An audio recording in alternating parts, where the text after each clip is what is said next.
खुकी recording studio Gopalganj. कर दूरी गतिया हमारी पतिया, कर दूरी गतिया हमारी पतिया लगाई के तकिया के ओ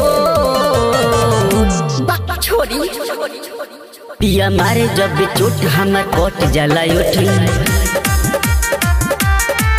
पिया मारे जब चोट हमर कोट जला उठ, पिया मारे जब चोट हमर कोट जला उठ। कर दूरी गतिया हमार पतिया, कर दूरी गतिया हमार पतिया लगाई के तकिया के ओ चल हट ने पिया मारे जब चोट हमर कोट जला उठी, पिया मारे जब चोट हमर कोट जला उठ, पिया मारे जब चोट हमर कोट जला उठ।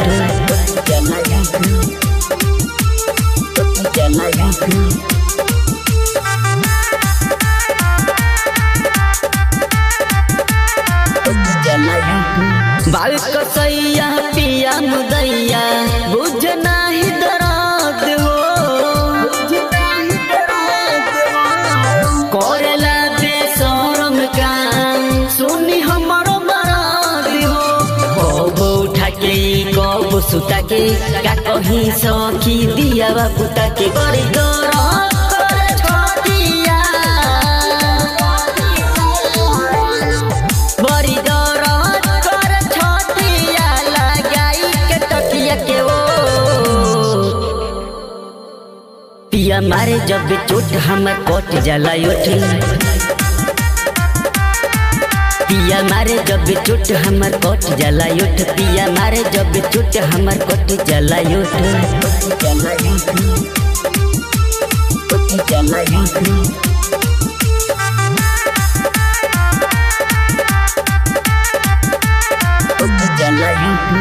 रंजन बाबू राइटर सुना सनदीप संगम हो,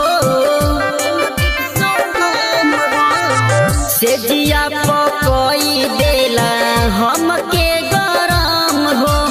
रात भर सखी हिलाए पलंग छोड़े नहीं मुना हमरो अलग, हमके मारो नदिया, हमके मारो नदिया एक लाठी बड़ी मो आई मायरे पिया मारे जब चोट हमर कोट जला उठी, पिया मारे जब चोट हमर कोट जला उठ, पिया मारे जब चोट हमर कोट जला उठ।